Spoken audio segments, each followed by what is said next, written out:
Good evening, guys and girls, colleagues, ladies and gentlemen. Thank you very much for joining us in this live surgery webinar where we plan to do all on four, upper and lower. So if we can just focus on this panoramic X-ray. Can we see the panoramic X-ray? The plan is to do a maxillary clearance. In other words, extract 1, 2, 3, 4, 5 maxillary teeth and place 4 implants in the maxilla and then place 4 implants in the intermental region of the mandible.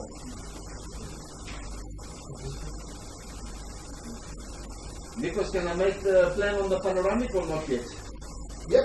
Okay, so if we have a look here, we will place the first implant starting top right, position number 16. So here is our first implant. The second implant will probably be position 13. Okay. Then we're going to go position 22. And we'll go position 24 at an angle so that we can avoid the maxillary sinus. And on those 4 implants, we will then take an impression for immediate loading, and we're going to place 12 teeth. 1, 2, 3, 4, 5, 6 on the one side. 1, 2, 3, 4, 5, 6 on the other side. The important thing is to avoid teeth number 21 because there's a periapical radiolucency, and we're going to probably avoid tooth number 12 because we also have a defect there. Then we're going to move over to the mandible, and we'll place the 1 implant in position number 45 and 1 implant in position number 35 at a slight angle to avoid the mental foramina, and another 2 implants in the lateral incisor areas. 4 implants, we will place 12 teeth. Something like that. That's our plan. Okay, so let me take this out of the way. And let's proceed. We're going to start with the upper jaw. The reason being that the most important tooth for the facial aesthetics and harmony is the central incisor, so we always start with the upper jaw. Okay. Okay, good evening from my part. I'm Petros, the prosthodontist. Here's our patient, Miss Maria. On the bottom jaw, she's wearing a complete denture. On the top jaw, she's having a removable partial denture and some fixed prosthodontics. She was not happy with the length of her teeth. The midline was completely off.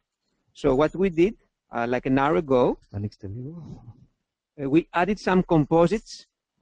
Composite fillings. We did some composite veneers on her pre-existing porcelain work in the front. So we lengthened her teeth and also we corrected the midline. So now we can start having something more solid to work with. So Dr. Costa is giving the anesthesia. You can see the denture stomatitis from the partial denture. So we'll all be happy to get rid of this denture. Kliste parakalo, bite, kliste, that's it. Okay. Anichte. So let's have the denture again. One more very important thing that we're going to do before we start extracting teeth is make a surgical guide. Kliste parakalo. And the surgical guide we make with a fast setting, hard silicone material, bite registration type material. Okay, it'll take about 40 seconds to set, and that's our surgical guide, which you will see how useful it will be during placement of the implants. So basically, before we establish the midline and the plane of occlusion that we want, especially from the right-hand side, which was very short, and now with that silicone key, Dr. Costa will know exactly where to place the implants, which position and which inclination. A few more seconds for this to set. This material is becoming extremely hard, so it needs to be removed before complete setting. Aníxte Paracalo, thank you. There you go. While So, what we do now, the important thing is to cut this in such a way that we see the buckle outline. So we can see that there's number 13, there's number 14, there's number 15. Okay, let me just remove this. I'll come back in a moment. So maybe I can show you what we did on the lower jaw. This is the denture that she's wearing. We know that we're going to place the implants in the position of the lateral incisor and in the position of the tooth number 5, 45, and 35. So we open some holes here through which Dr. Costa is going to start making, he's going to start making the osteotomies in order to place the implants. Okay, so here is our surgical guide.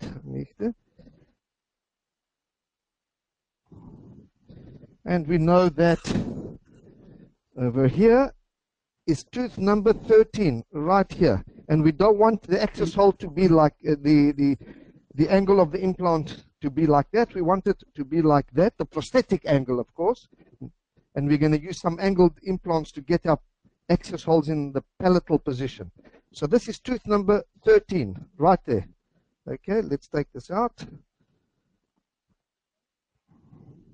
And let's have a look. There's my mark. That's tooth number 13. If you remember, we said we'd like to possibly avoid 11. That's 13 there. Okay, 13, 16. Before I decide on 13, I just want to extract tooth number 12 and see if it might be a suitable position. So what I'm using now is a speed increasing handpiece on my surgical motor with a very nice cutter.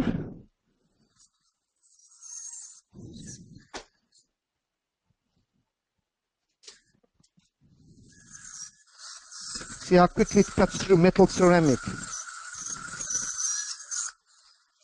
Finished. I've cut through the metal ceramic, so now I'm going to do the extraction of tooth number 12 to assess that maybe I'll use site number 12. So the extraction's done. I take a periodontal probe and I assess to see if I have any perforation, and the truth is I don't have any perforation, so I could use this as a site. Instead of 13, I'll use a ready site. And wherever you have laminate dura, you have nice hard bone for good primary stability. So now the starting point will be on the palatal wall to stay away from the buccal plate. So what we're looking at, I would like to be able to have the camera look in the socket. There's the apex. There's the starting point. I hope that's visible because that's an important point. Not the apex. The palatal wall is the important. About 2-3 millimeters away from the apex. That's the starting point. Now take a 1.2 drill. Without water? Usually without water, so that it doesn't slide and I can see where I'm going. Let me see. Okay, I don't like the site because the palatal wall is very thin. So I'm going to go for the canine. Let's have a punch, please.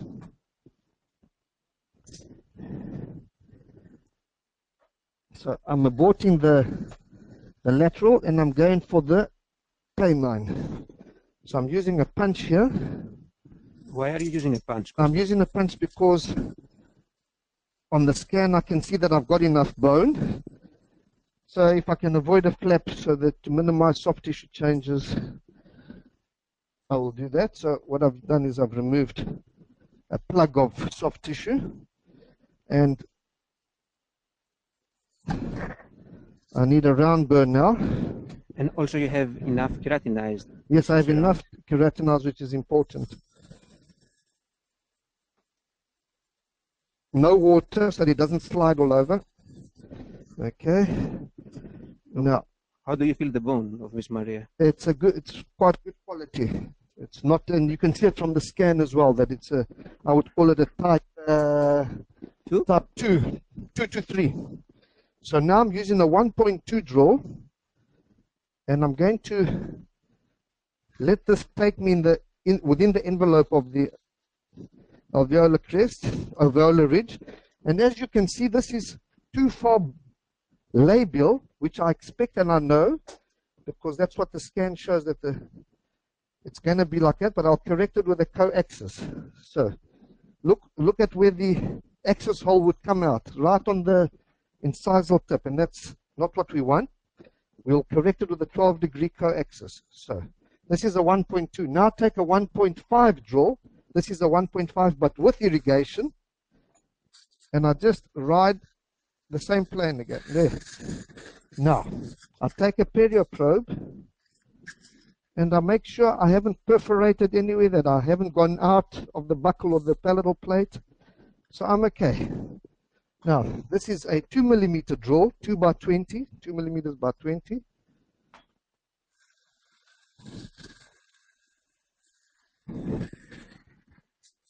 This is a 20 millimeter probe, and I'm 20 millimeters to the gum. I know from the scan I have 16 millimeters of bone available, 60 millimeters. So, if you have a look here, this is a straight direction indicator. Now, if I put the surgical guide, it'll just prove to me that a straight implant is not the right implant here. You see, it's coming out through the incisal. If I put a 12-degree direction indicator, you can see it's not straight. There is a difference between the straight and the 12-degree.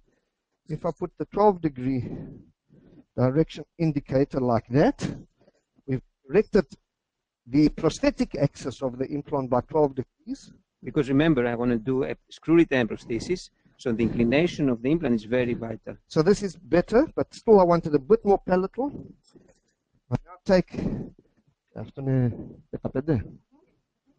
okay, so now this is the final dedicated draw.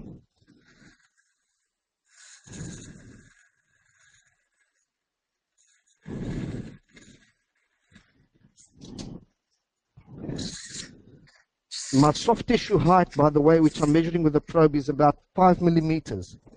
So I need 20 millimeters depth, including the soft tissue, in order to put a 15 implant. I'm quite happy with that. So what I need now is a 15 millimeter long implant, 3.4 diameter, which in southern implant terms is called an IBNT 15, but it's going to have a 12-degree correction angle in it. So it's a coaxis implant.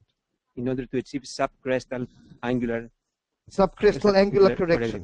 To achieve. So we will achieve the angle correction with the angled implant. The angle is built into the implant. So I won't have to use any angulated abutment on top of the implant. No. There you go. So this is position number 13. We're going to put a 15 millimeter implant, 3.4 diameter. So our assistants here, Leah and Tonya, are preparing the implant. So let's have the implant. Let's wash out the socket. Thank you. Yes. If they have good sound, just say yes in the computer. Can you please, if you can hear us well, if you have good sound, please say yes into your computer. We need it from our side. Right, yes. Με 12 μοίρες. Με 12 μοίρες, παρακαλώ. Γρήγορα όμως, με 12 μοίρες. Κλειστό και βλέπουμε. Τώρα το βάλουμε τα πόδια. Εντάξει. Okay, it seems that a lot of people, everybody has good sound, which makes us happy, so you can hear us. So let's have a look at the implant that we're going to use. Thank you.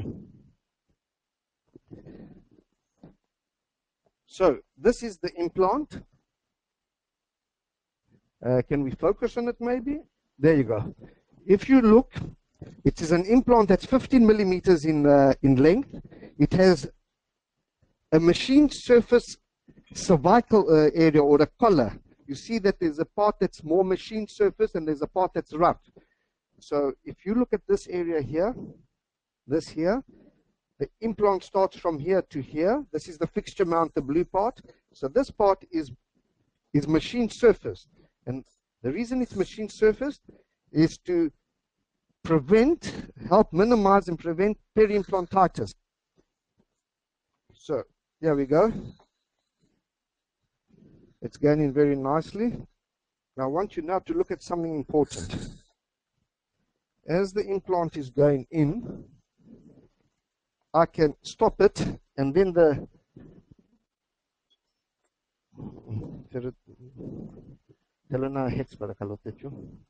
okay, have a look here.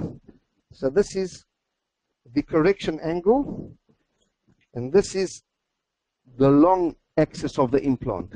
You see how nicely we've brought the access hole to the palatal side. Okay, so now I need to keep going until I get to the right depth. So which is the right depth? The right depth. Can you see a black mark on the implant? Let me show you. There's a black laser mark here on the fixture mount. That's 3 millimeters from implant level. But we said that our soft tissues are 5 millimeters. So I have to bypass that black line, which I'm about to, by another 2 millimeters. I've got nice stability, very nice. I would say this is at least about 70, 80 Newton centimeters. Okay, I'm now at the depth of the black line, which means I'm 3 millimeters. Which means I'm 3 millimeters. The implant platform is 3 millimeters deeper than the gum, but we said the gum is 5 in this case. So we need to go deeper. So, and also we need to make sure that the access hole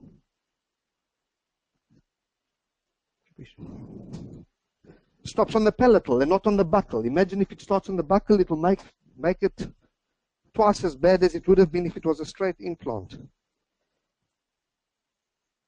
Wow, this is nice stability. I'm using an implant inserter. One more turn and we're done. There you go. So what I'll do now is unscrew the fixture mount, and I'm going to use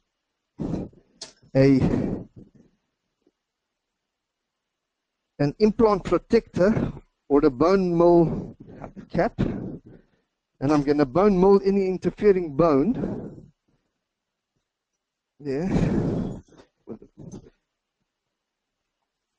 with water. Okay, there you go.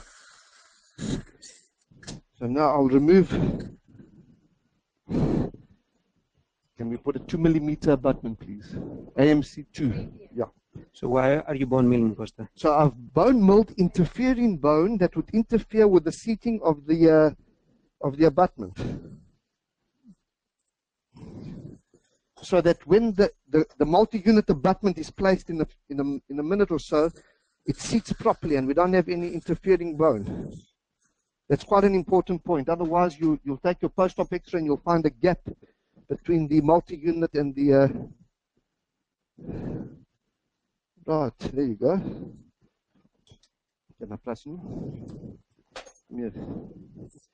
So let's see. Can you see anything there, Nico? Thank you. So there's the implant. Okay, so now what you are seeing here is the multi-unit abutment, which we call a compact conical. It's 2 millimeters in height. And so basically we're converting a bone level implant to tissue level implants. And also I can feel with this screwdriver if there is any interference. I had a sudden stop, which means there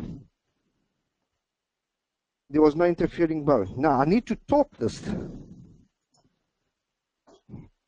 I need to torque it to 45. There it is. Can you see this part here where my finger is? So I'm torquing the abutment to 45 Newton centimeter, and we'll never remove this abutment. It's called the one abutment one time concept. There you go, great. So I'm torquing it, it's torqued, it's not going to come loose. I'm putting a healing abutment onto it, like there. Okay, let me see how. Let me just have a look at something here. Kliste parakalo, bite. Good. Open. Let's see this. The guide here. Let's see where we are.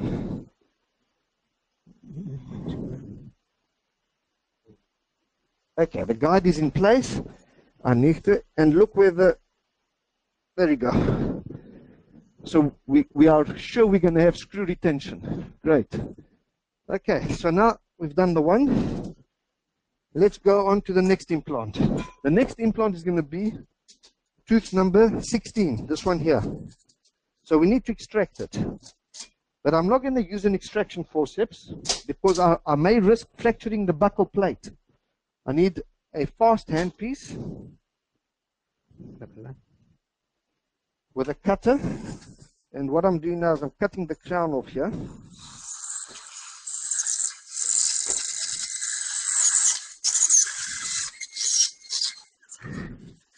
We have an excellent patient, as you can see. So, crown's off.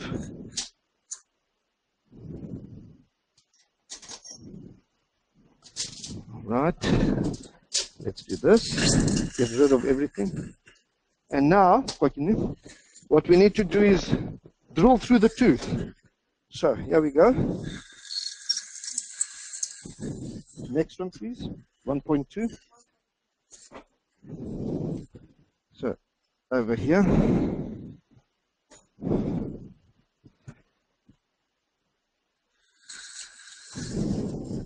Now we go to 1.5. Every time I use my perio probe to verify that I haven't perforated the floor of the sinus, as you can see, I've got a good stop. Next, please, 2. We have the luxury here of having good bone height. Next. Nice.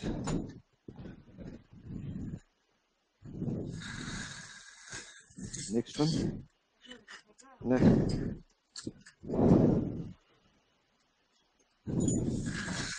Next. I still have a solid floor.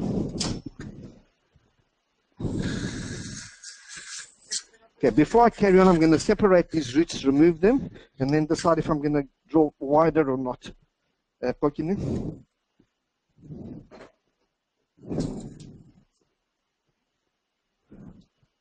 So, I'm separating the 2 buccal roots.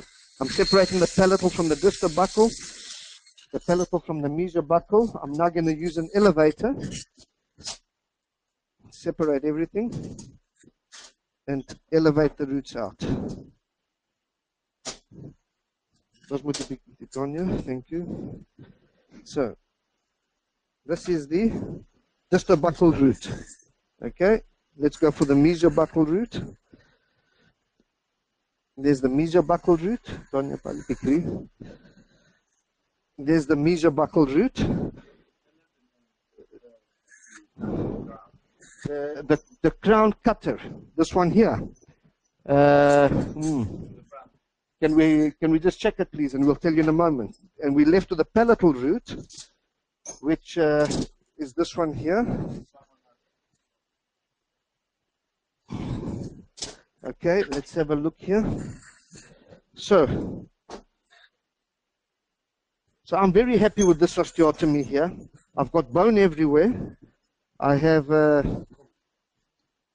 15 millimeters of height. Okay, so let's use, so this is the burr that I've been using. There you go, there's the, okay, so now I want please, 515.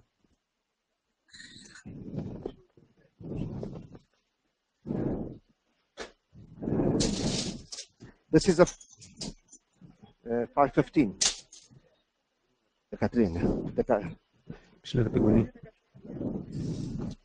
Okay, what I'm using here is a 5 by 18 millimeter drill. I want to go full depth to the gum. Okay, there you go. Okay, now, just a minute, let me see what I've got here. No.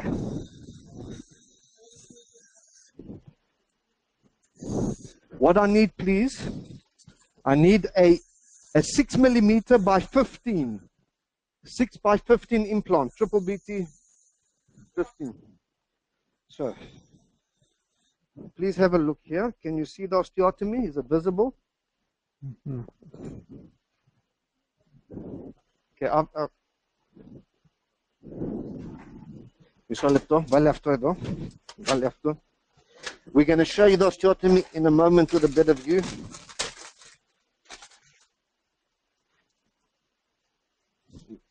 Dry, Parto, dry.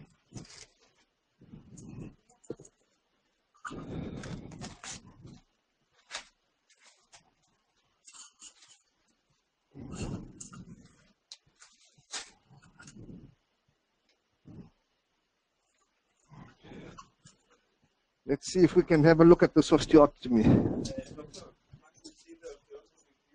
Yes, we're showing it right now.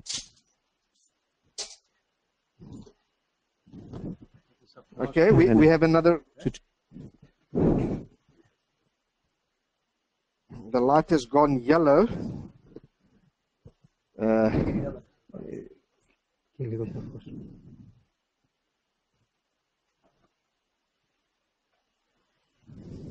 Πού είναι ο Χρήστος?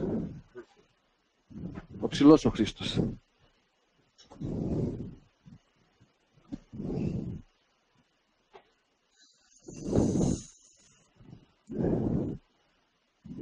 There you go, that's better. So let me just tell you what's going on here. That is the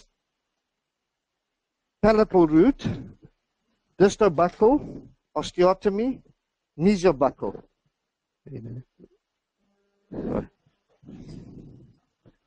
Χριστό, το φως έχει γίνει κίτρινο από άσπρο, αν μπορούμε να τα αλλάξουμε παρακαλώ. That's better. Okay, a bit more white. That's it. So, my suction right now is in the osteotomy side. Όχι, ξαναχάλασε. Γιατί? Όχι.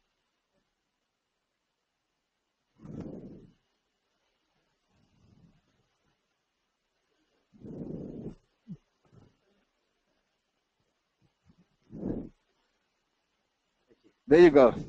Okay, so you can see the osteotomy site right in the middle there. What I have slightly over 15 millimeters of height. So I'm going to use a 6 by 15 implant. I've drilled 5 by 15. 5 by 15, but I'm going to use a 6 millimeter, slightly wider for excellent stability. Let's have the implant. Thank you. Can I have it? So let's put the implant. So this is the implant.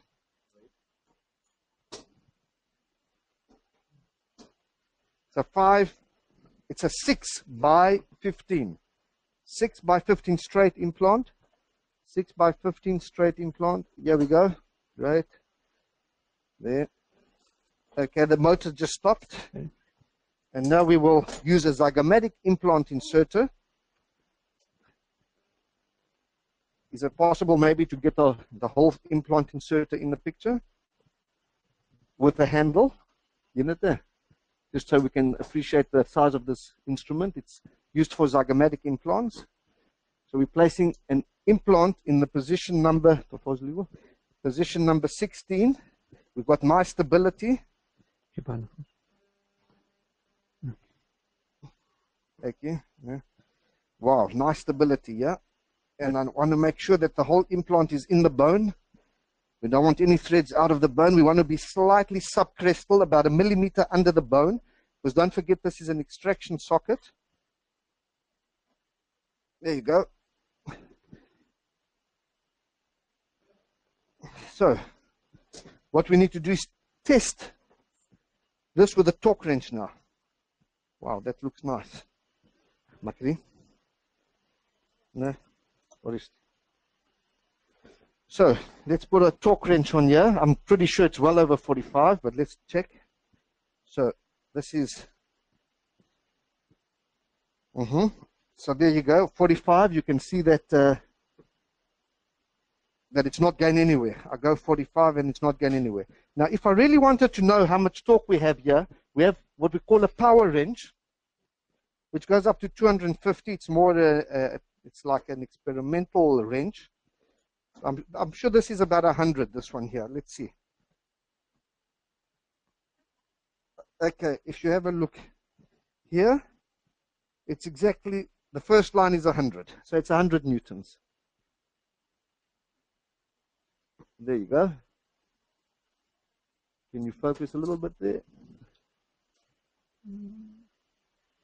There you go. So that white little tip there has gone to the 100 line. Okay, so now we remove, in actual fact, I want to go a bit deeper because we've got some buckle recession here. So I'm going to just go a little bit more. And I'm going to just torque test it again, power wrench. Let's just torque test this one more time.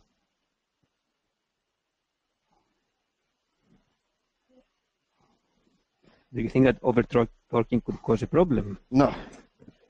No, I think that's a myth. There you go. The good studies, Paolo Trisi's study, Al-Kayat study, they show that high torque doesn't cause necrosis. So we need to bone mold this. Give me the 6mm bone mold cap, please. We need to bone mold this and put a multi-unit abutment on. After. So we put a bone mold cap on here to protect the implant. There you go. And then we use a bone milling device, which is this here. This is a bone milling drill, like this, with irrigation and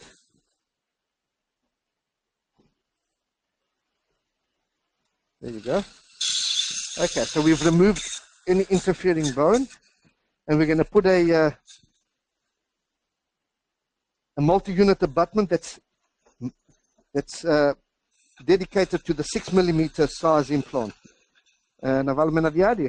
Yes. No. So we're going to put a 2mm high multi-unit abutment. See, all this bone must be away, yeah? I think it's important, Nikos, we want to have a look at the implant. Let's see. Can we, there you go. Can we focus a little bit there?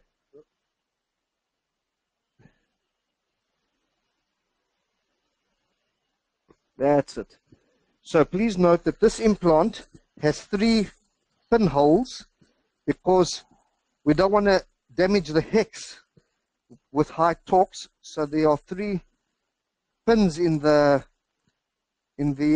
fixture mount that drives the implant. Let's have it, please. So this is our multi-unit abutment. It's got a 2mm collar. There you go. And we're going to torque it to 45. Never remove it. There you go. 45. Look at that. Can we show the torque here? Let's show the torque reading. Yeah, that's it. 45. Okay. And then we place the appropriate corresponding size healing cap. There you go.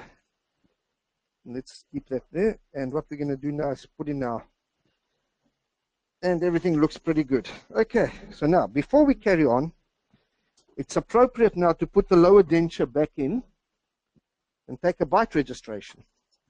Please step out, Carlo. Perfect. So we don't lose our vertical dimension and our jaw relation.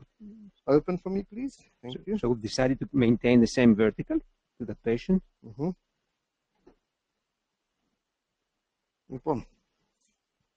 We use bite registration material like this.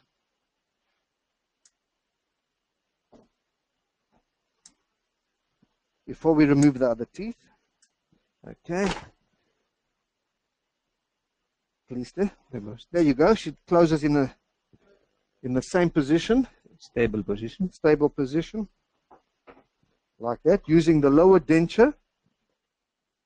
Using the second quadrant, which we haven't extracted yet. And using the 2 healing caps to index the bite. This needs another 30 seconds to set. So which are your criteria, Costa, to choose the right height of compact conical abutment? Why 2 and not 1 or 3? We want the head of the compact conical abutment, the top of the compact conical abutment, which is a little bit like a pyramid, a flat top pyramid.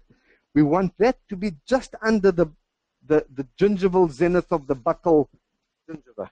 Which means it won't create a aesthetic problem. Exactly. We don't want to appear so visible. Exactly. So we go slightly deeper when we have extraction sites. Anichte para Carlo, Klister. Anichte, Klister, perfect. Anichte. So we remove this.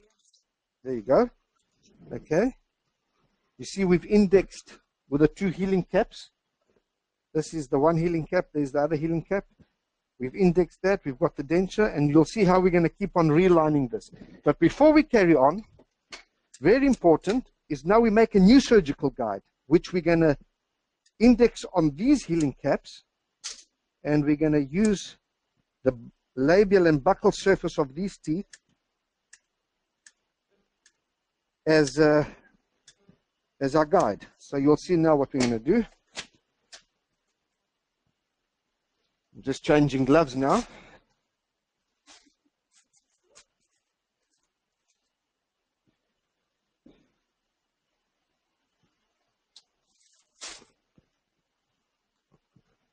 So basically we've done half the top jaw.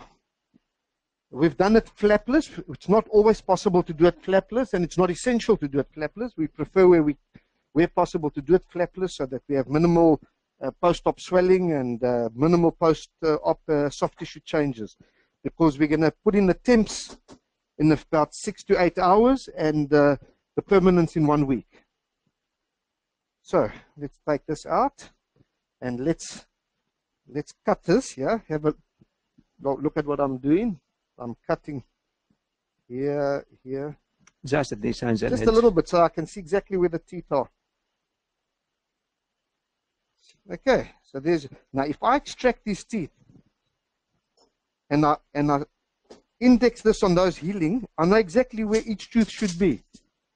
Secondly, if I extract those teeth, I have already captured the vertical dimension and the eccentric relation. So according to our 3D scans, the next implant should be in position number 22. Why? Because position number 21 has a periapical area and it has eroded the buccal plate. So we're going for number 22. So what we do is we cut this here. This is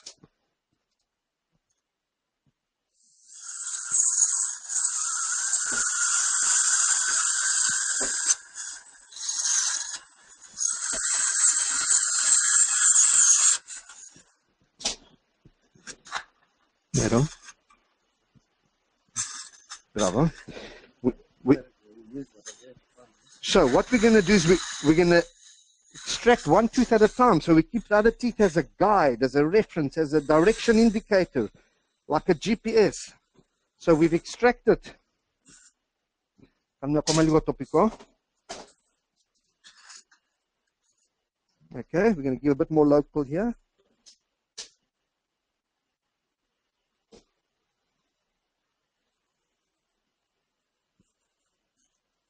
Let's see where we are here.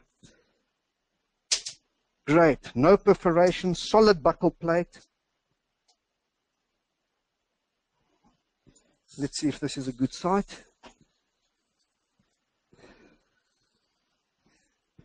Let's go to the 3D scan just to inspect it again. It's number 22, which is slash 33. 33 is this one here.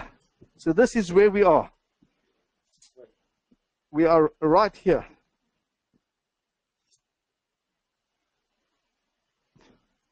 Is it visible? Slice number 33. Yeah. We have an intact buccal plate, intact palatal plate, not very wide, but wide enough to put a 3.4 implant. So let's go back in the mouth here.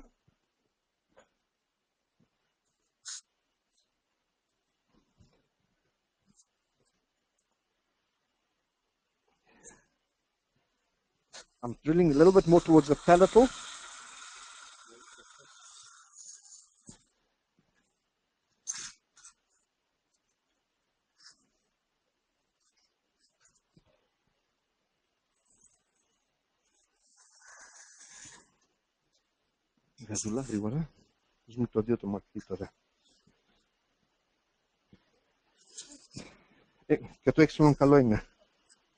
So,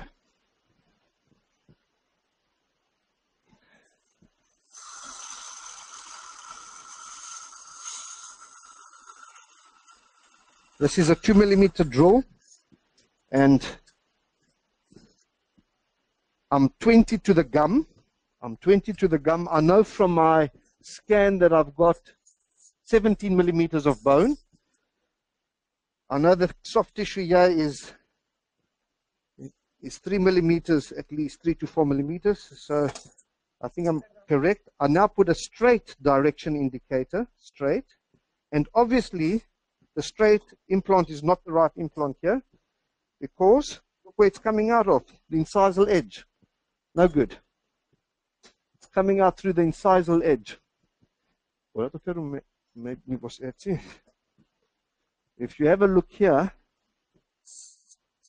this implant, this straight direction indicator is not the way we want to be. We want to have a 12-degree correction angle. So we have a 12-degree correction angle there. Let's put our key back in here. You need to turn it distally. I need to turn it a little bit distally. And look how nice. So you can correct in all directions. So I'm going to correct the mesodistal as well. There. Yeah. You see how nice that is? There's your direction indicator. So with 12 degrees, I've turned the angle so that I can get my access hole from the palatal. Great. So I need to draw the final drill and then put the implant. Radio. So it's going to be a 15mm implant, 3.4 with 12-degree correction angle. Okay, let's put the implant.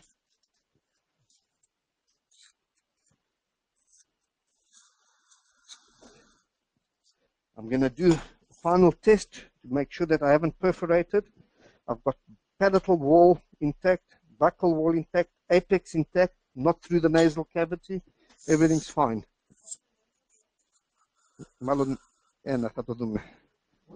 So let's just make sure everything's nice and dry and clean. So we have our implant here. Let's look at our implant. This is a 15mm length implant with a machined collar.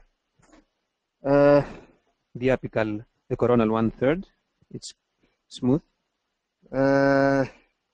Yes, it's the same. So let's put the implant here. It's got a machined surface collar as well. Okay. Up.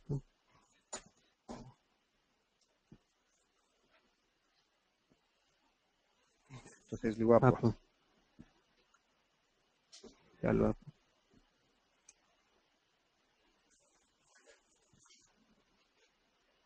Λίγο up.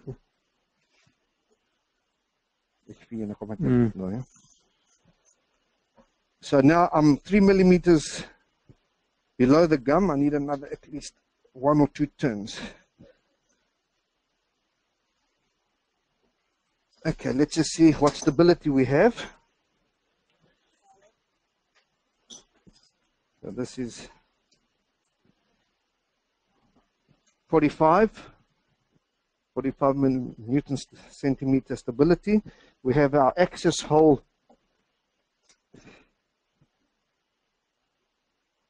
there. We have our long axis of the implant there. So that's the correction angle.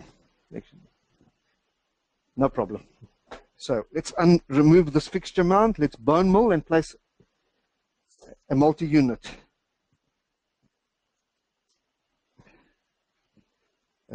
Use a 1. Multi-unit 1mm. So let's bone mill this.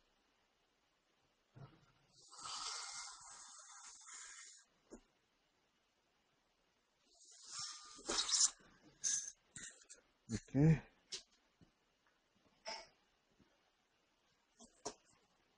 Thank you.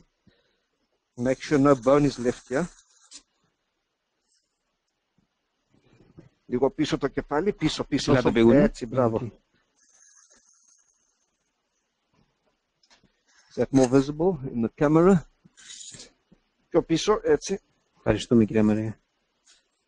Okay, there's the hex. You can see the external hex. You can see the platform. It's clean, dry. There's the multi-unit. Goes in here. I just need to look at something. Take this out for a minute. Nico, I want to show something important here. Is it possible the camera can... So, the height of this multi-unit must be just under the gum. So when we look at it from this angle, you should not actually see the multi-unit. Then you know that it won't become visible later. Give me the cap. I want to see something. Check with the key inclination. Yeah. This is. Give me a narrow cap just for now. Test. There's more. Let's see the inclination with the key.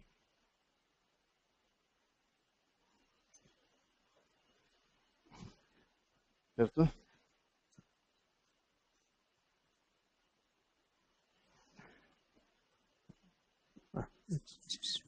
This is perfect for me.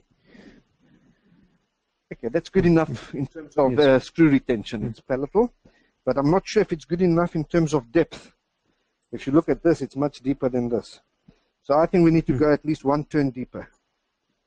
Okay, so we're going to go deeper. Which means that he has to remove the compact conical abutment. There's the compact conical, the multi-unit. I've removed it. I'm putting back the fixture mount. And I'm going to go, in actual fact, 2 turns. Each turn is 0.6 of a millimeter. The pitch of the thread is 0.6. I want to go 1 millimeter deeper, so I'll go 2 turns. And if you think three-dimensionally, the deeper you go, the more palatable you go. Yes, also. that's important. The deeper we go, the slightly more palatable, which suits us. Exactly. So that's 1 turn. You need to be very careful not to strip the hex of the implant. Okay, there's 2 turns. But now we need to bone mill again, because remember, now we're deeper. There you go. Take that out. There. Bone mill with extension.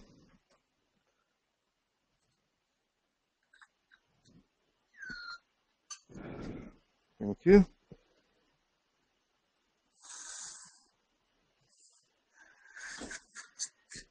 Okay. So there we go. Healing bone mill cap removed. Remove bone debris, bone chips here, and give me the abutment now, multi-unit. Yeah. So.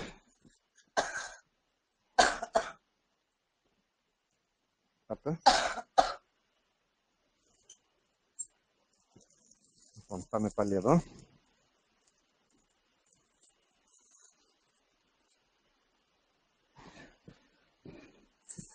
So I'm going to torque this now 45.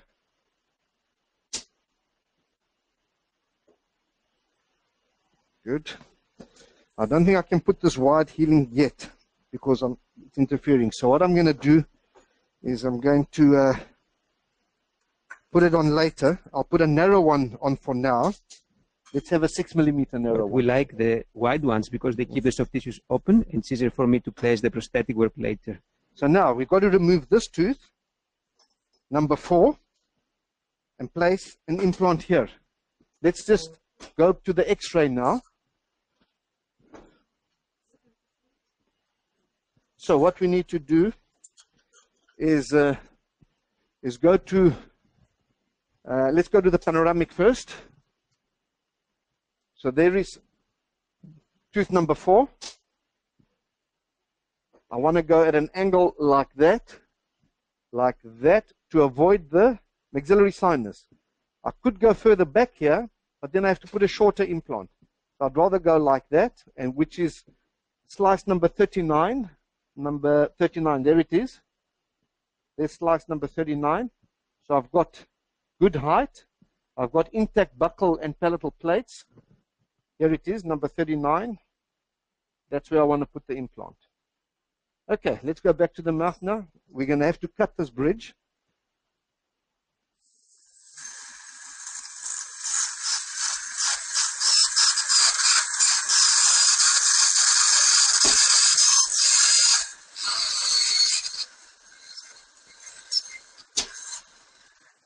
Okay, so we have a loose tooth here. Never mind. Meraki.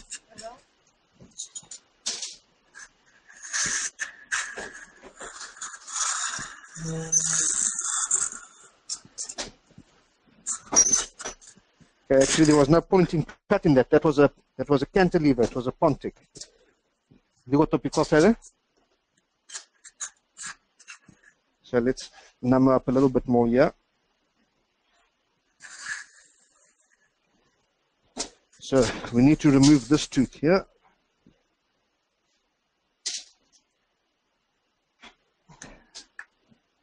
So crown's off, but roots are still there. Let's have a straight hand piece, please. Straight hand piece, please.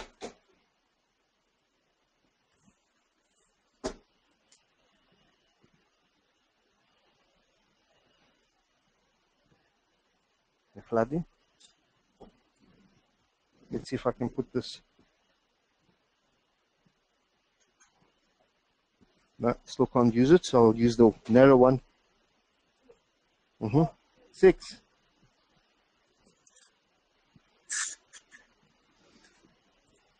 Thank you. There. Let's have a straight hand piece. Separate these. It's a 2-rooted premolar. Okay.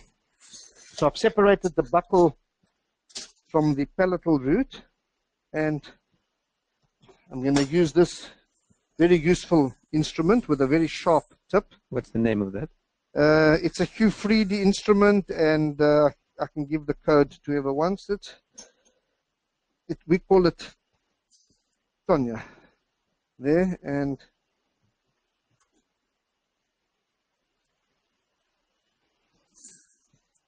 we still have the palatal root there.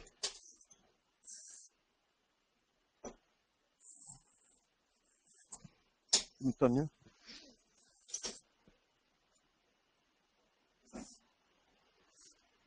There it is. There's the palatal root. Okay, so the tooth is out. And we're going to go for the palatal root socket. There. Maybe you can look inside there. Is it possible? In there. We're going to start there.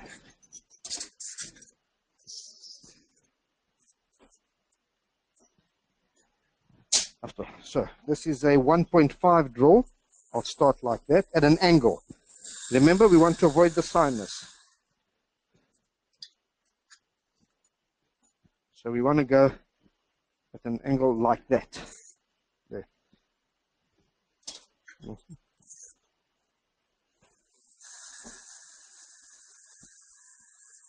I'm 20 to the gum.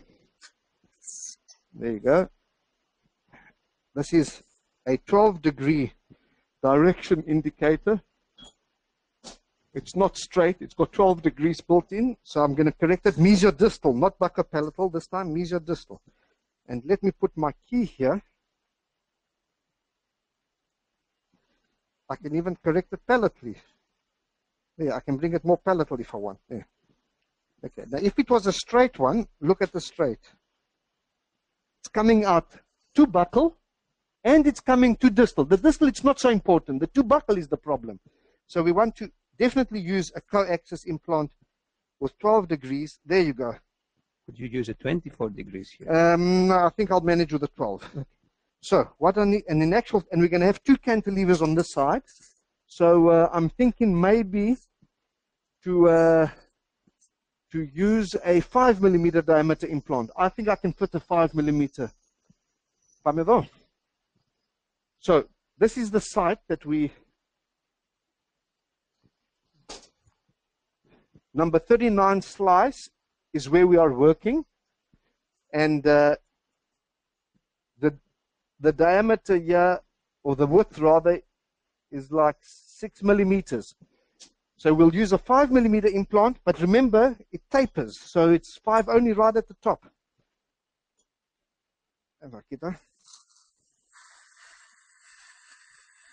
So what I want is a 5x15 with 12 degrees. So it's a co-axis, 12 degree, but it's going to be a 5mm diameter. And the reason is I want to use a strong implant because we're going to put 2 cantilevers. We don't want it to fracture. There you go.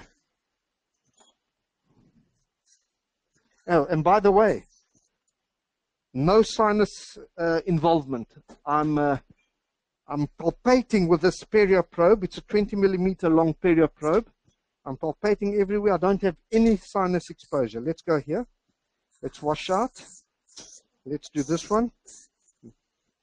So, let's look at this implant. It's, I want a co-axis, please. 12 degrees. Give me a 12 degree. Co-axis, please. Okay,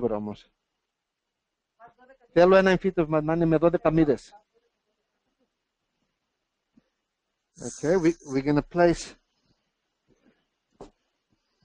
at 5x15 with 12 degrees, which corresponds to this direction indicator. There you go. Costa, what about overloading the bone with an angulated implant to cantilevers? Are you afraid of that? Not at all. The good 3D finite element analysis studies that shows there's no problem in terms of stress and strain. Let's just wash out one more time. There you go. Right, and now let's look at our implant. This is our implant. Okay, it's 15mm in length. It's 5mm in diameter. It has a 12-degree correction angle. You can see the access hole is from the side, and it's machined collared, which means it's suitable for patients that might have a perio tendency or periimplantitis. So what we do is we put the implant at an angle like that. Okay. So now this is going in quite tightly, which is what we want. I'm going to need to tighten this fixture mount in a moment so that it doesn't come loose and to damage the hex of the implant. So what I'm doing here, I'm tightening that, and I'm using a heavy-duty inserter, the zygomatic inserter. You see the black line? That black line must disappear under the gum.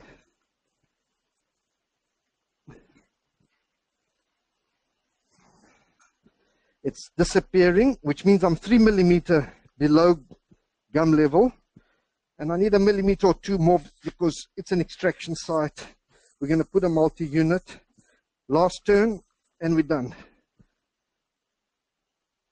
There you go. Maybe slightly more. Torque wrench.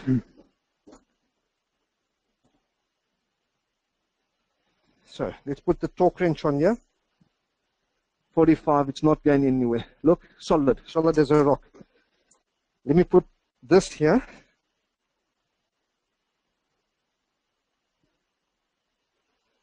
You see, I can't put it on because I need to first remove the implant mount.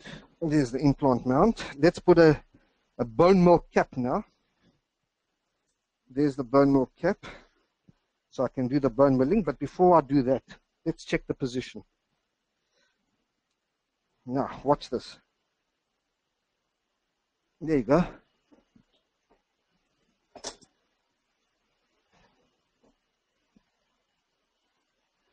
There. Good enough for me. Okay, so let's bone mill this. Bone milling here now.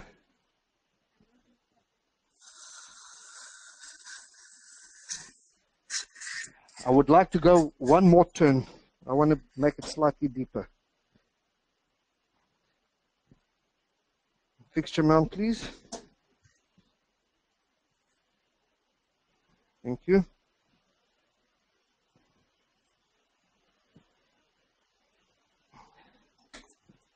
Tighten this. And let's do it with this here.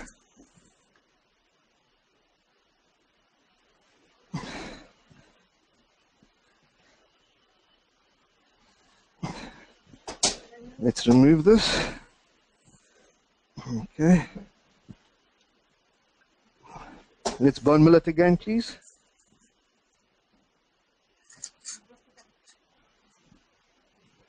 Thank you.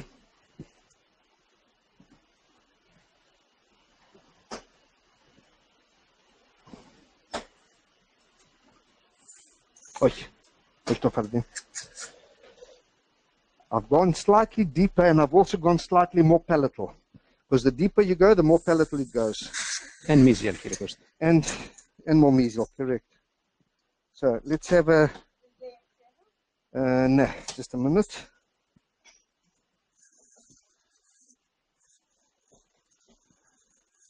Question, should we platform switch this one or not?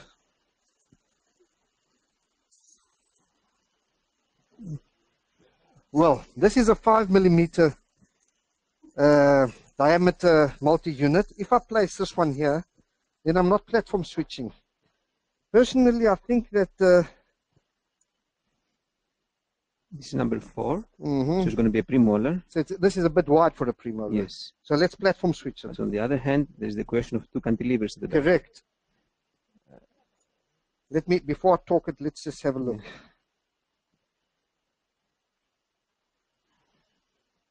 Let's see.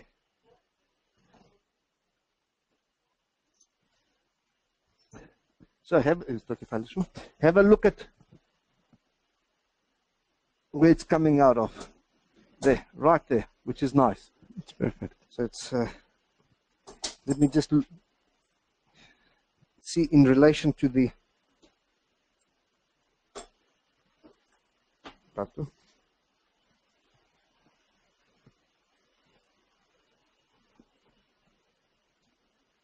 yeah, Christian.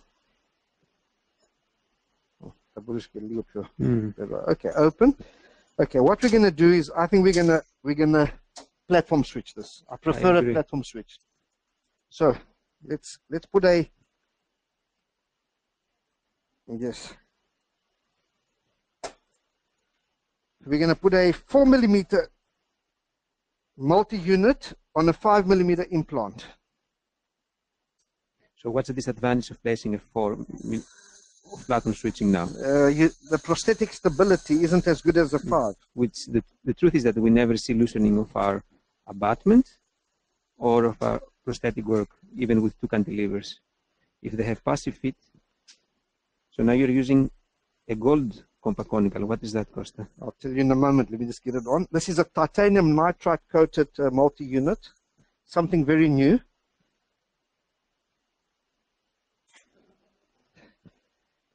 It has a submergence emergence profile. Let me just.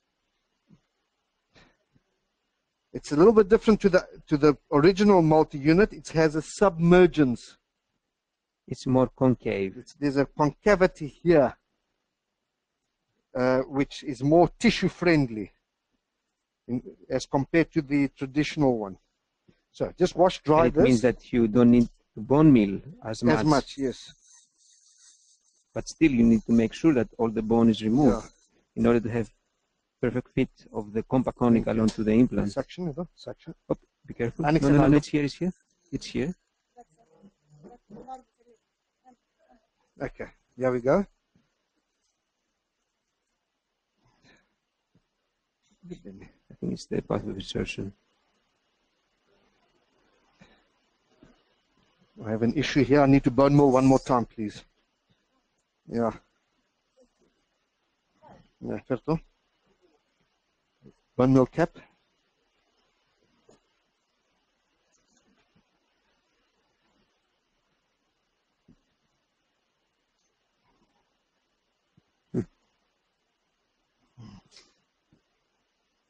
Katalava. Actually, I don't need to bone mill. It was my angle was not the right angle.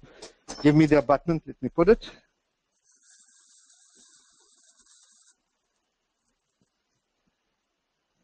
Multi-unit, please.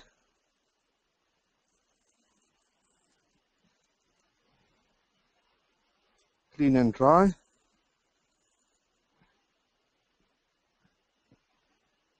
Nice. Right. Torque.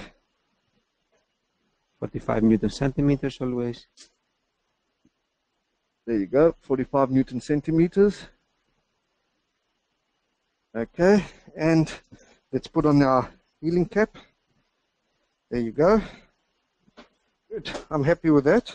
Let's take an impression now, Costa. We need to take an impression because it's nice to index a key with existing two teeth so the lab doesn't get lost in its setup. Small. Use a small. Pull it up.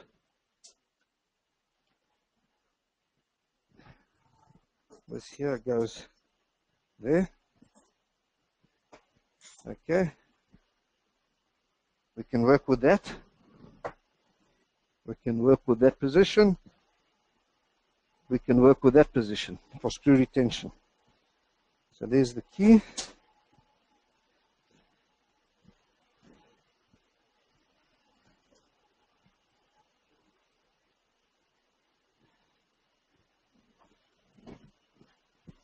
Open, please. And The purpose of this this impression, Petro, it's to relate the front two teeth to the position of the implants, because we don't want to remove them before we, because we know their position, so we would like to relate them to the. So you want to maintain that position.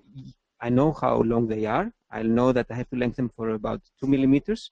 So now I can relate them to the healing caps, and the technician knows exactly how much to lengthen those teeth, knows exactly where the position, the initial position is. So I'm making his life much easier.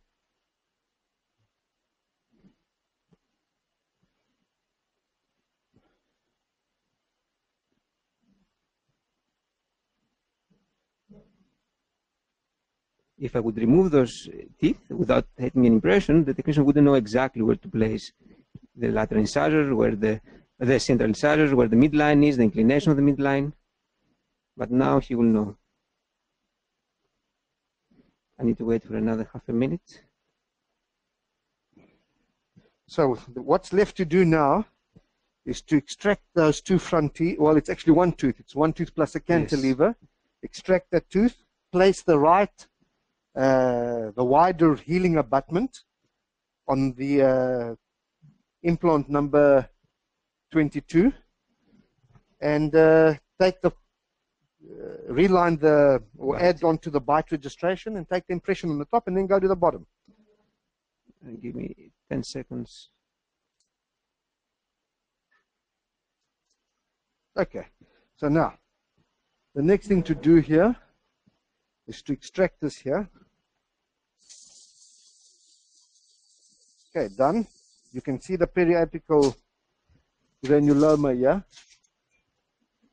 The periapical granuloma, which we could have predicted it from the scan. So we throw this away. We change this healing cap. Put a wide one. Can I have the wide healing cap, please? Healing cap wide. Thank you. So this is now the all-on-4 Anicteliva. Yeah, wide but narrow. Thank you. So what you see here now is an all-on-4 flapless using guides like this and like this. And what we need to do is put this original, the first bite registration there. There you go, it clicked into place. There you go. And what we need to do, this is quite important, we need to add,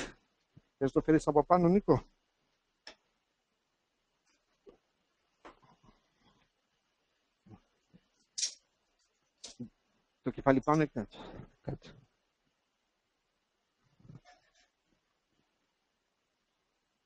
There you go. We need to add bite registration material. Για κλείστε λίγο. Μπράβο. So we take the bite registration material and we add it here. So we can capture the other two healing caps.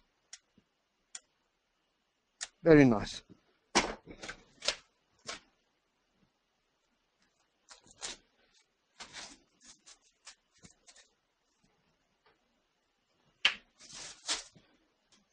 So the next thing we do now is once this sets, is take an impression. We're going to take an impression using open tray impression copings, and then go to the lower jaw. No, we need to take a recording with the face bow with Okay, laser so sensor, I left out a prosthodontic step. Yeah. Is a face bow recording. which is very important. They say it's very important. Sonia, you have to look that side. Please step παρακαλώ. Now, we can see, look, she closes spot on. No problem. Ανοίχτε παρακαλώ. So we remove this now. Βγάλτε και αυτό. There you go. Have a look here. We have 1, 2, 3, 4 healing caps which have been indexed. Okay, so in actual fact, you can even now separate this because I want to use the denture. I want to use the lower denture, which has holes, as a guide for the lower. So we have our bite. Okay, now let's take the impression and then we'll do the face bow. So, have a look. Yeah. The nice thing about this case is we've got good primary stability on all the implants. We're having an excellent patient as well. There you go.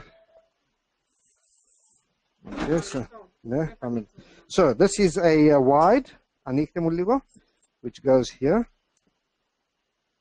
This is narrow, which goes here. Next narrow one goes here. And next narrow one goes here. So we have 3 narrow, 1 wide. Next. So make sure these are nice and tight. They must be tight.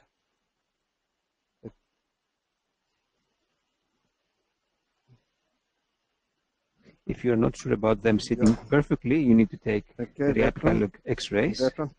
Can we have another impression coping screw here, please? I'm not happy with this one. There's something, another impression coping screw. Yes, We need just the screw. just the screw. Thank you. So there you go. So there you go. Nice and tight.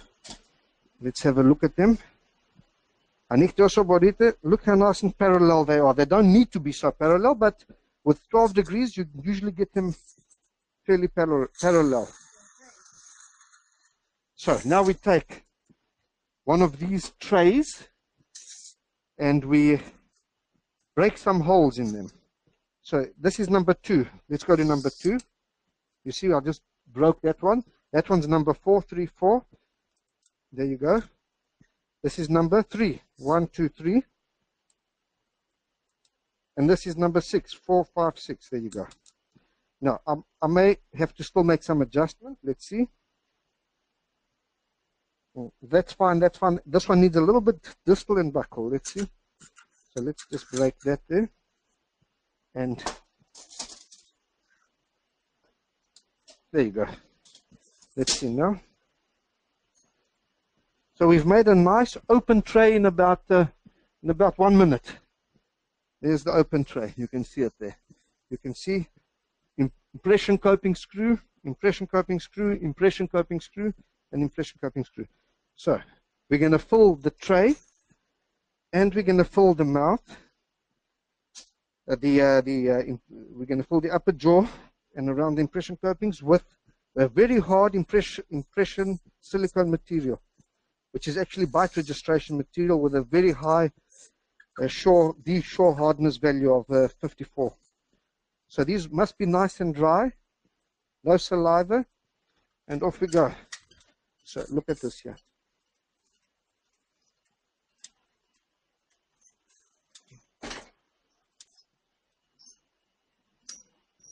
This takes 1 minute and 20 seconds to set.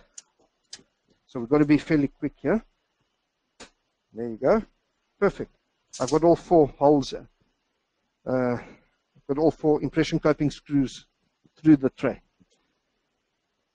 We don't always get it right, but this one's going perfectly right.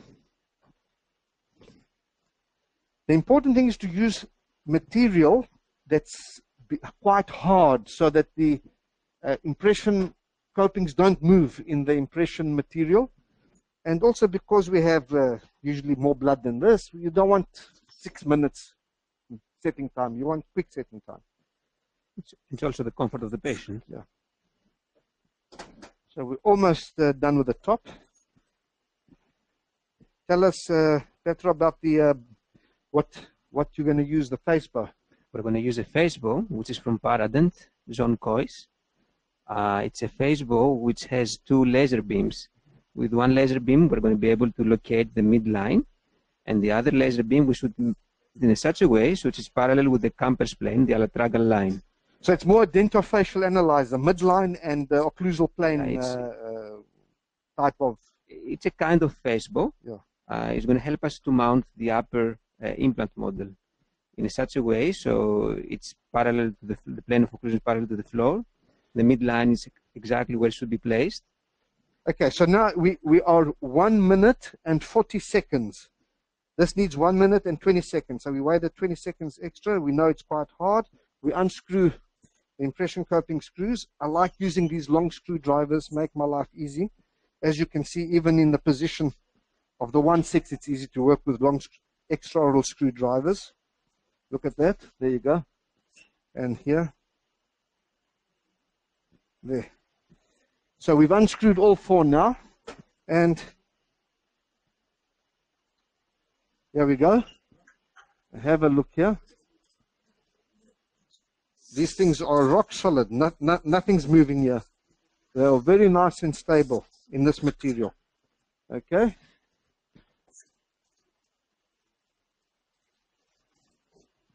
Okay, so that's done. Let's put on our healing caps now. Let's have the healing caps, please.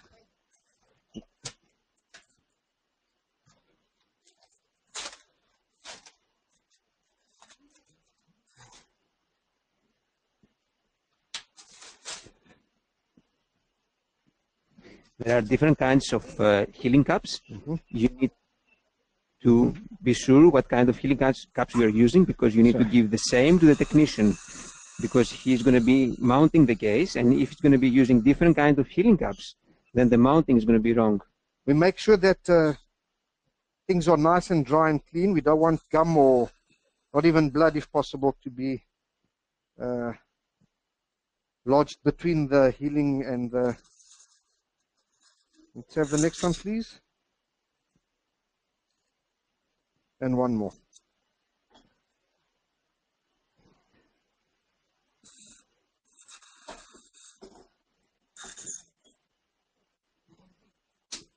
So, you'll see here now we have 1/6, 1/3, 2/2, 2/4, and we'll have 2 cantilevers.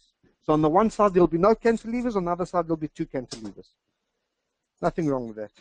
So now let's do the dentofacial analyzer, the type of face bow. Not really a full face bow, but it's very helpful. Let's do it. Yep. Let me change my gloves. While we're waiting, I'm going to do a bit of local anesthetic on the lower. So we want to work in this intermental region. I'm just going to infiltrate. I'm not going to give a block here. Φαίνεται το κάτω. Yeah. So.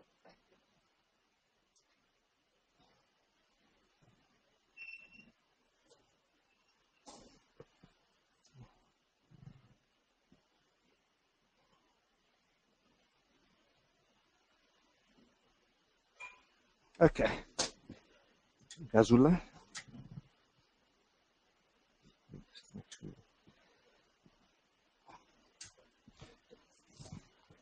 Καθαρίσουμε λίγο. Το πάνω το τελειώσαμε και πήγαμε τέλεια. Βοήθησέ Τέλεια. με. Πολύ ωραία. Ανοίξτε μου το στόμα σας. Εντάξει. Βοήθησέ με. Λοιπόν, μισό λεπτό Πέτρο. Μισό. Χώσου. Περίμενε. Θες να το βάλω αυτό, είσαι εντάξει. So what we need now is we need to check the midline is correct. Λίγο πιο μακριά για να φαίνονται. Ναι, look at the campus plane, Costa, And please. A-lot trago line parallel to this and A-lot trago parallel to that. That's parallel. Midline. Εκεί. There. That's it. Midline's correct. Interpupillary line parallel to the plane of this dentofacial analyzer. So let's go through it again.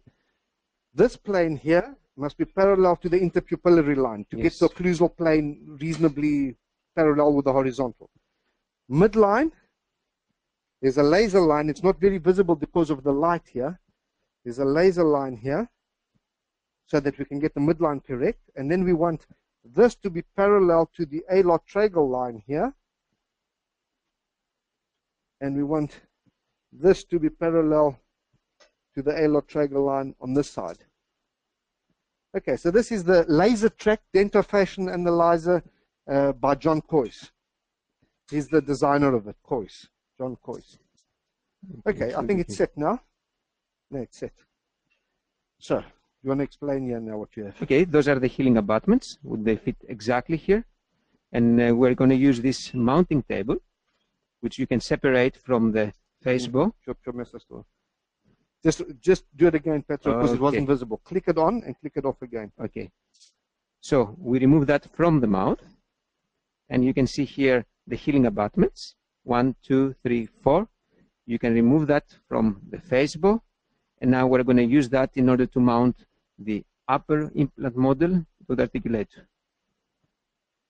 Okay, so now we finished completely with the top and we go to the bottom. It's exactly 1.5 hours since we started. So let's clean our very cooperative patient, which we appreciate very much, up a little bit. And we'll carry on with the bottom. Thank you very much. You are a great patient. Very big help. Thank you. So, there's Monico.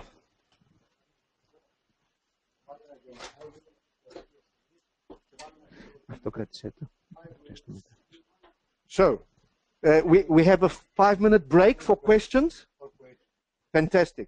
Θέλετε κάτι? Βεβαίως. Δώστε μας 2 λεπτά, σας βοηθήσει τώρα η Λία. So, Nico.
Okay.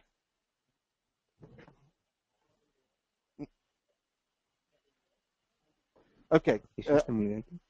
Am I on air? Can they hear me? Okay. Once again, thanks guys for participating in this webinar. I'm going to answer some questions. The first question is from a very good maxillofacial surgeon friend of mine from the UK, Louis Bruzel. Hi, Louis. And the question is, can you send the platform switch code that you used? So, the multi-unit abutment, which I used, is called an AMC1. AMC1. It's a multi-unit abutment that is normally used on a 4mm implant. In this case, it was a 5mm implant, but I used the 4mm multi-unit abutment with code AMC1.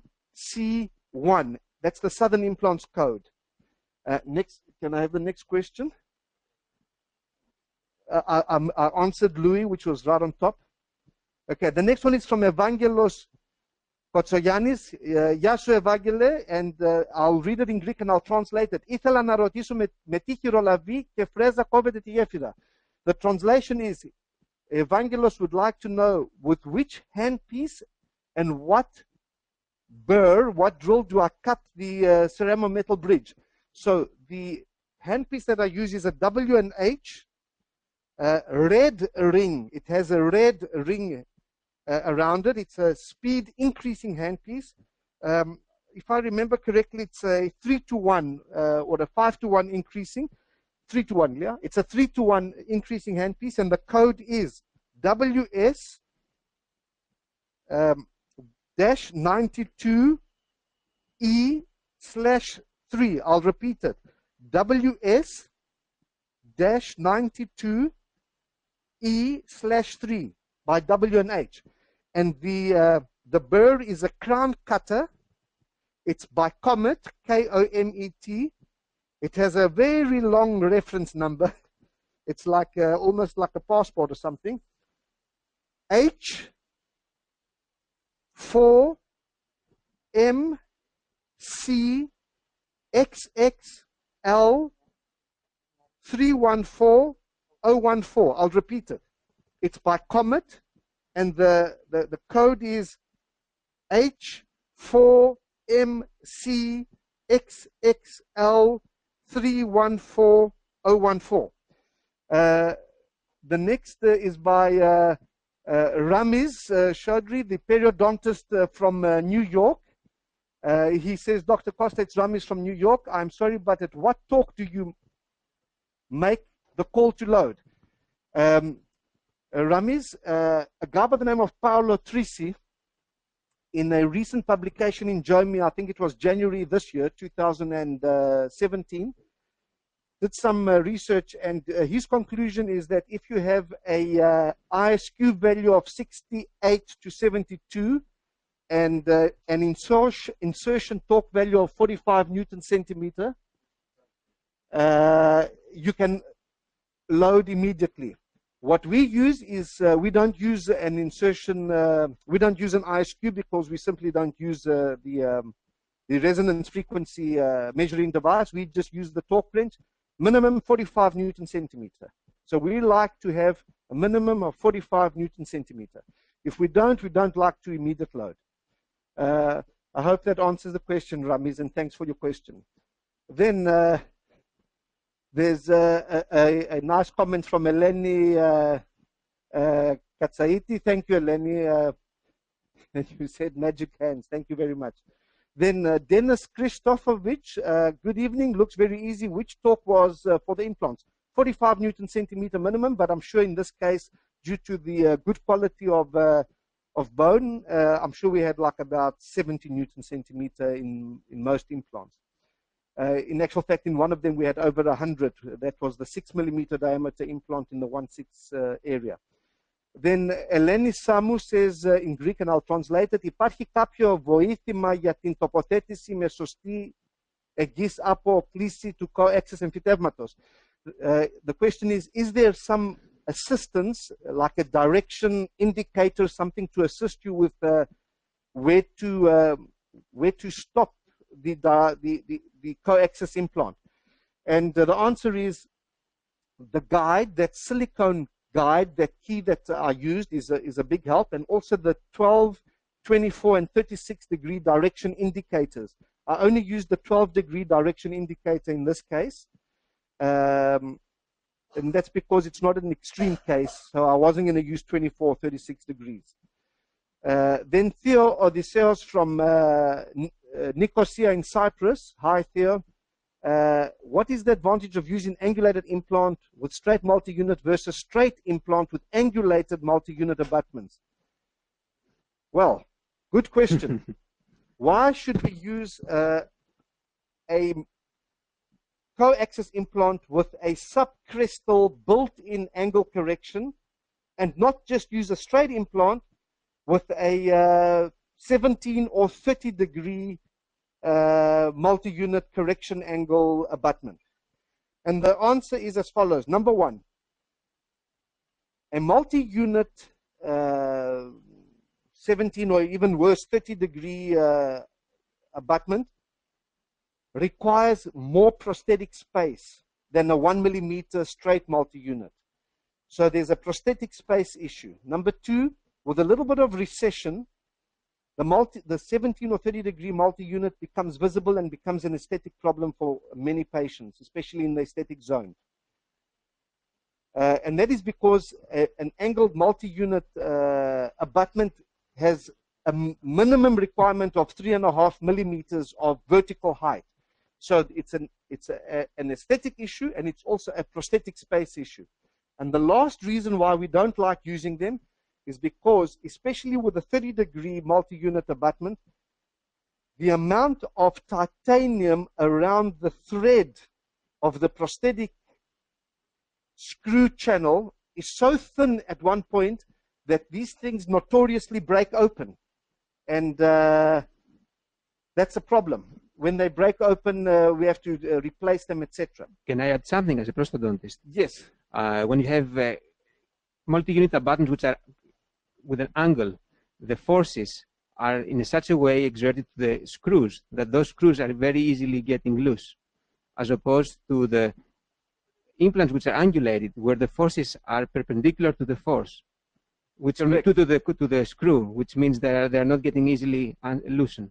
Theo, that is a very good point that Petros has just mentioned.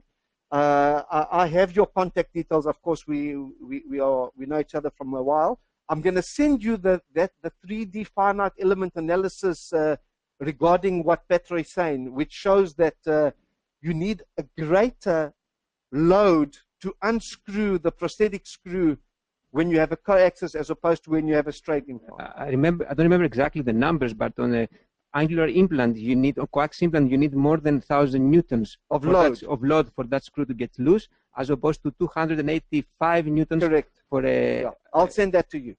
Okay, then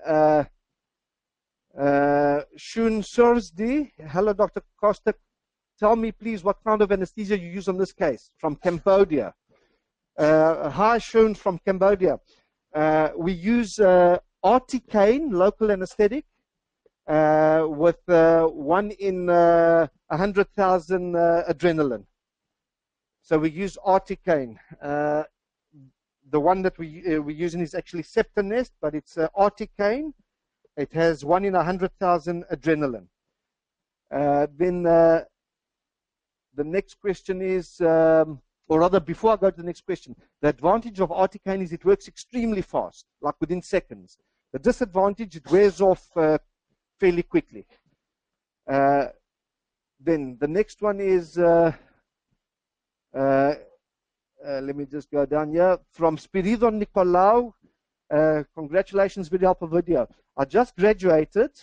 So Spiridon says he just graduated, and this video is very enlightening, and you explain everything simple and clear. Thank you. My pleasure, Spiridon, and I wish you a bright future in your career.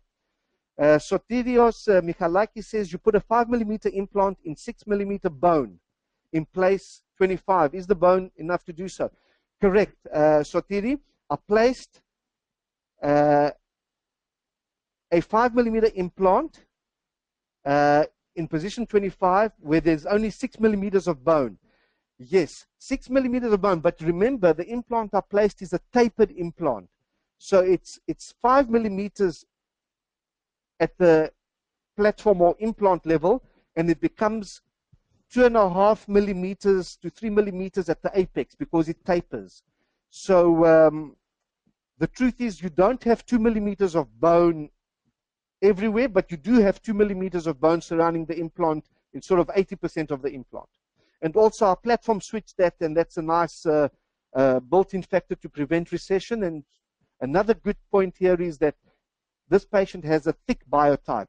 So if we add all that and the fact that I've placed the implant deep enough, I think we're going to be fine.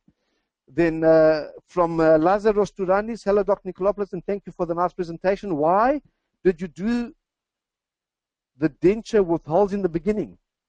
Thought you would pick them up in the mouth where the dentures made in duplication of the initial situation. Yes, we could have duplicated the denture, Lazaro, and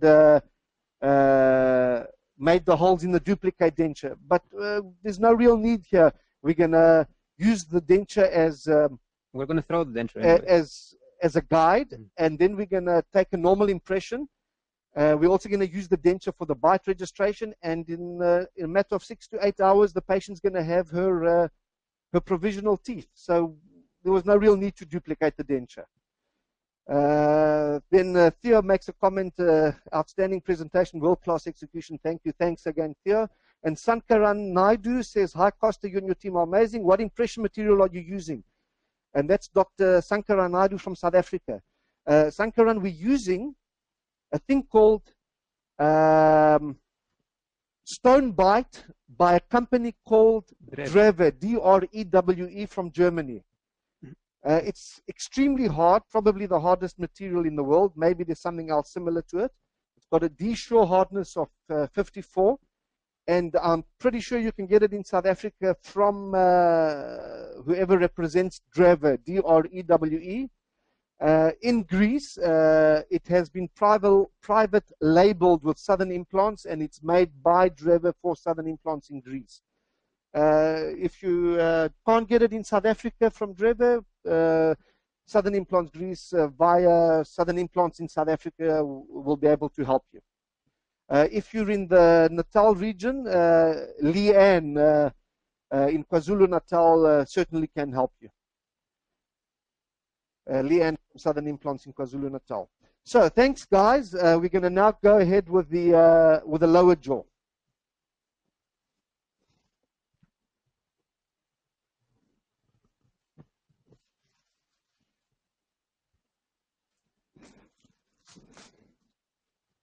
¿No existe? No. ¿De Bonate?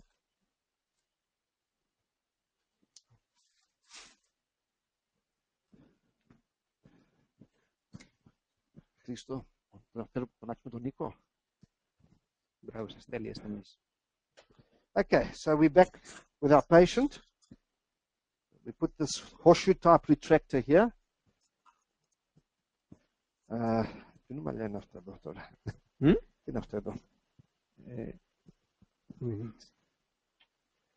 Λοιπόν, θέλουμε λίγο την κάμερα. Okay.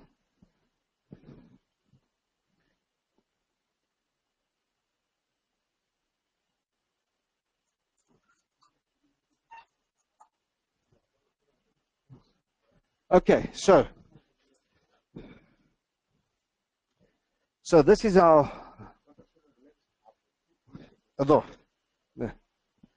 so this is our lower ridge here. We have nice attached gingiva.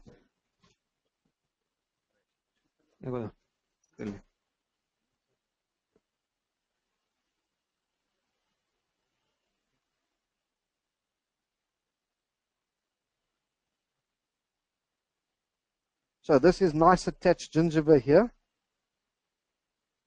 Very positive feature for this case. And we want to work in this intermental region. This horseshoe retractor, which I'm going to remove and replace, is a very useful retractor. It's available from Southern Implants. Okay, it's actually my claim to fame. It has my name on because I kind of designed it when I was a registrar, a resident at the university at Wits in South Africa. So let's put our denture in. There's our denture. And this is position number 4. And this is position number 5. I'm going to just, with my probe, another picture. Yeah, that's about 5. There you go. So if you have a look here, you can see a dent that I've made. Is it visible? There it is, there. That's position number 5. So what I'm going to do is I'm going to split the attached gingiva.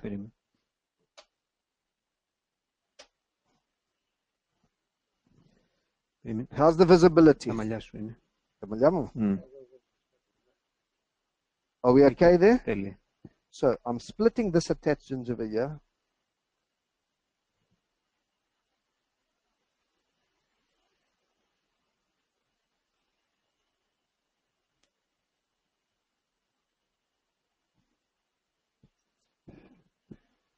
In actual fact, can I just show something important on the X-ray?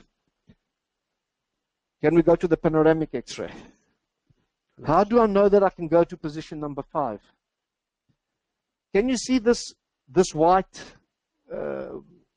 area here? That is some composite which are placed in position number 4, in position number 34. That's composite. Can you see the mental foramen?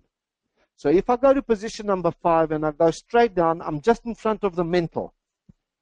So I'm going to go position number 5, tilt it slightly like this. I don't have to go extreme angle, just slightly, and I'll be in front of the mental.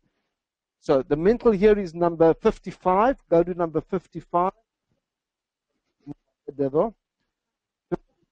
57.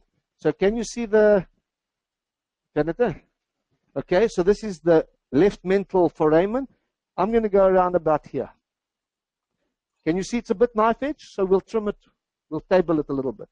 So let's go back here now. Okay, so now I've made my incision. I've split the attached gingiva. Okay, there you go. And there.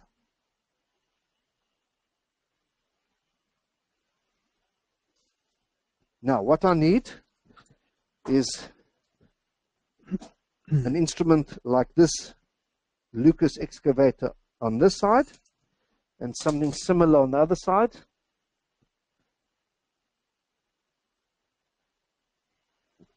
The important thing is not to tear anything here. So we don't do a lot of retraction, just like that. So I'm using now a round burr just to flatten it a little bit.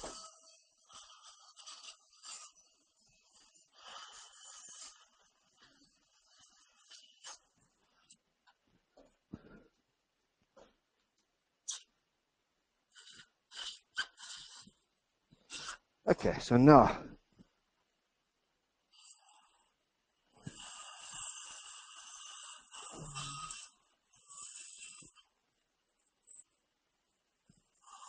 you see what happens when you use water? You slip. So there's no need with a round burr to use water.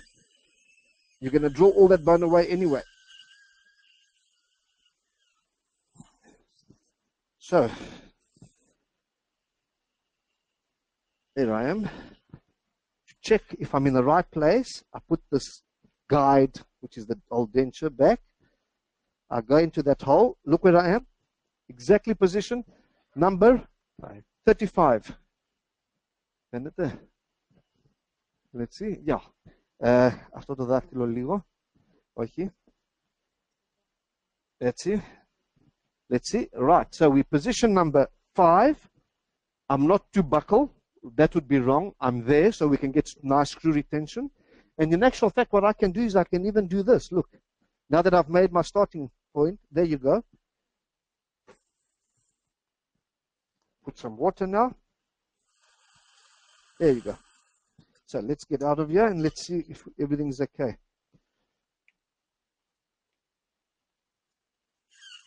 Great. Look at this. There you go. I'm 13 with this perio probe. I want to go. According to my scan, I can quite easily go. Wait a minute. I can quite easily go 15 according to my scan. So let's go to the next one. This is a 1.5 now.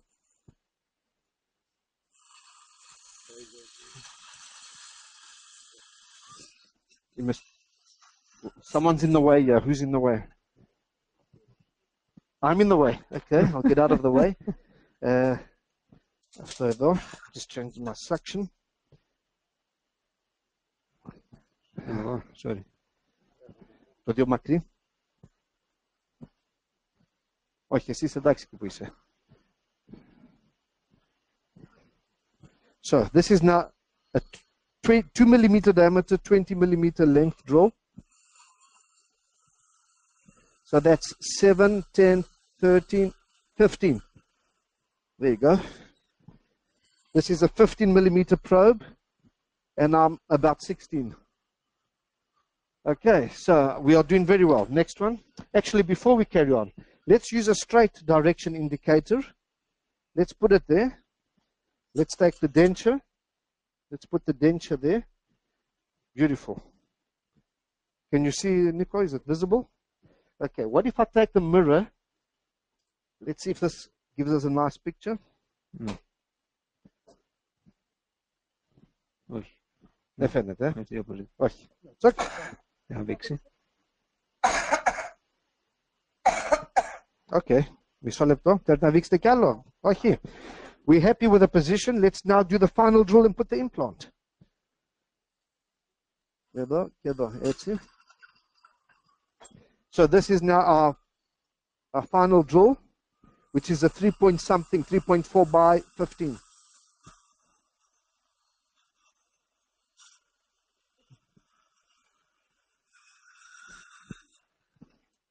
Let me see.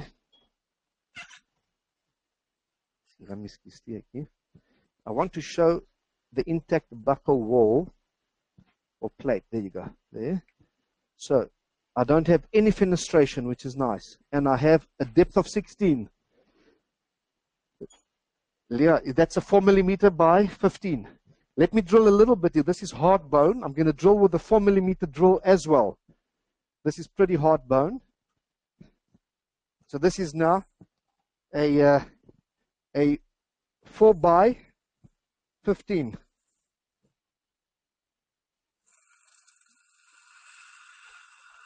Okay, let's put the implant. Have you torqued it, Leah? Thank you.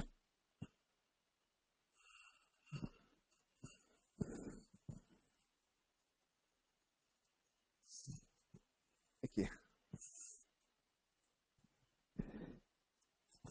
If you look at the buckle wall, I'm about a millimeter lower. So I've got to get the implant in all the way down.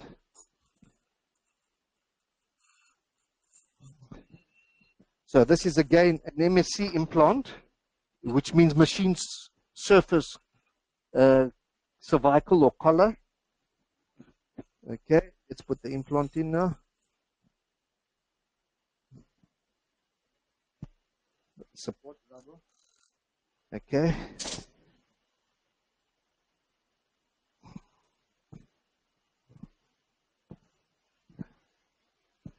You can see those black lines. Those are our reference points. The first black line is implant level. The second black line is 3 millimeters from the implant level. So the first black line is where the implant, it's going in very nicely with very good stability.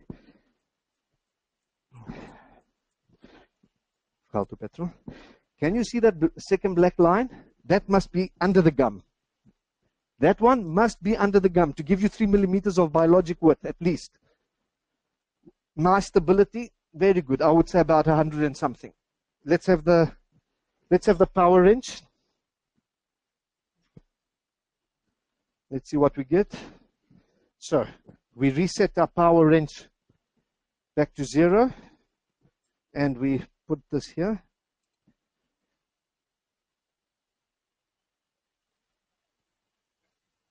Okay, it's about 1 How much is that? 200. 200. I don't want to go more because I may damage the hex of the implant. So, Or your ratchet. or the ratchet. So I've unscrewed now the fixture mount. There you go. Now we need to bone mill. There and there. There and there. So we have the bone mill cap and the bone mill all one in the other. We go there. Then we remove all the interfering bone.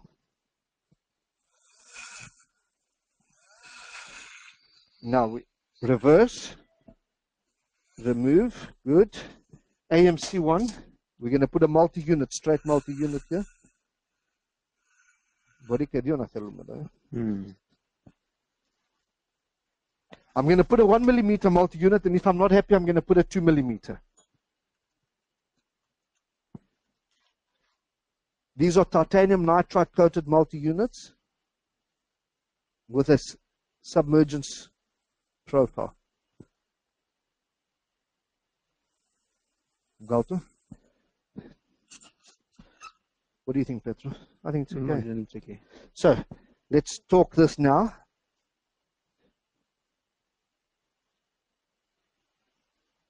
To 45. There you go. 45 minutes. Let's wait. There you go. 45. And now we're going to put the cap on. Suction this little black spot there. That's it. We put a healing.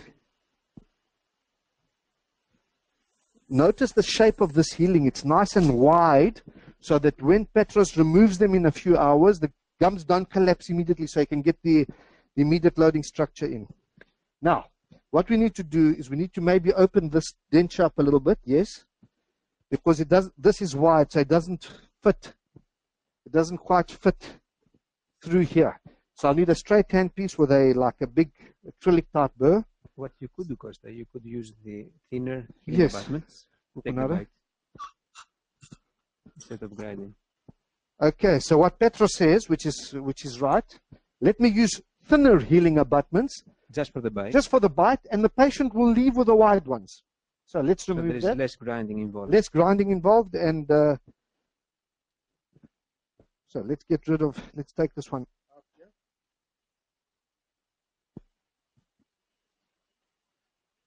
So I've removed this wide, and I'm going to put a Volumina HMC6.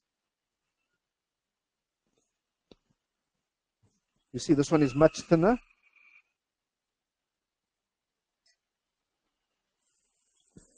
So now this should fit in. I need to open still a little bit, please, but I'll have to open less than what I would have. Great. So what I'm doing is I'm using this straight handpiece with this burr just to open up a little bit here.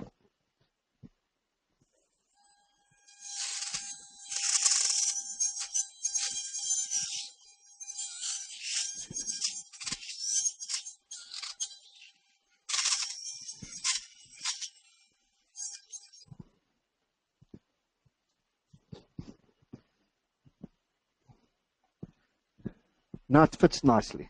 Okay, and let's have a look at